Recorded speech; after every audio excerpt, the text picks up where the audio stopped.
Some in the capital Kiev shouted, "Shame," and whistled as Oleg Tyagniebok told crowds in Independence Square that the talks would reduce bloodshed. Others are reported to have set fire to Terzhny opposition barricades. Another opposition leader, Vitaly Klitschko, said that the president had made no concessions in the talks.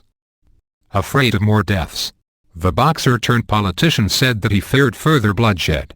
Hours of conversation were spent about nothing, he was quoted by the Reuters news agency as saying.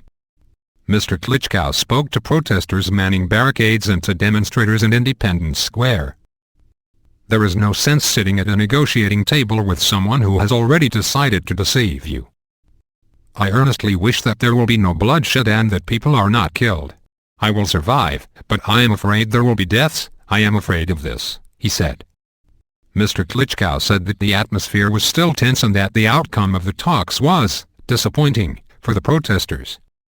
However, Nationalist Svoboda, Freedom Party leader Mr. Tyagniebok insisted that the authorities had, during crisis talks lasting more than 4 hours on Thursday evening, promised to release activists arrested during the protests. Mr. Tyagniebok said there was a high chance of halting the bloodshed, and that there was a proposal to create a buffer zone between protesters and security forces that would leave the main protest camp on Independence Square untouched by police. But correspondents say that when Mr. Tyagniebok asked for a show of hands as to whether the talks should continue, the response of the crowd was overwhelmingly negative. Correspondents say it is not clear now when, if ever, the talks will resume. 2 people died in clashes in Kiev on Wednesday, the first deaths in 2 months of protests over EU links.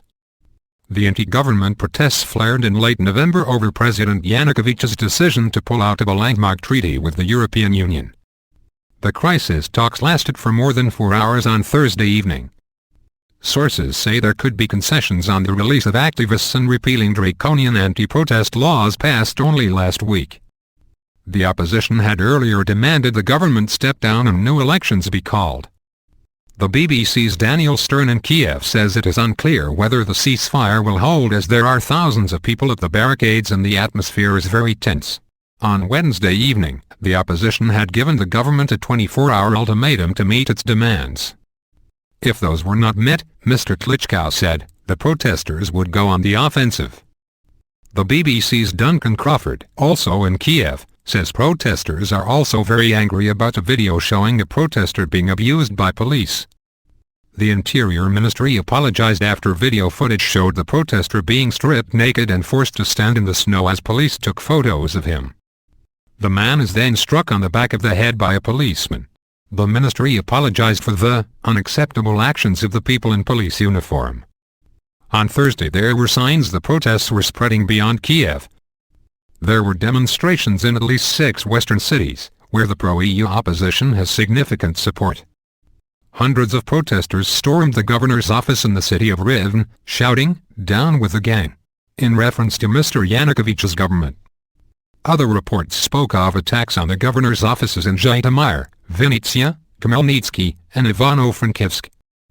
Prime Minister Mykola Azarov on Thursday accused protesters of trying to stage a coup. He said, "People should not think that the government lacks available resources to put an end to this. It is our constitutional right and obligation to restore order in the country." Hundreds of protesters and scores of police officers have been injured in clashes around Independence Square this week. Officials confirmed 2 bodies were found with bullet wounds close to the scene of clashes on Wednesday. A third activist, Yuri Verbitsky, was found dead in a forest outside Kiev after reportedly being abducted this week. His body is said to bear signs of torture.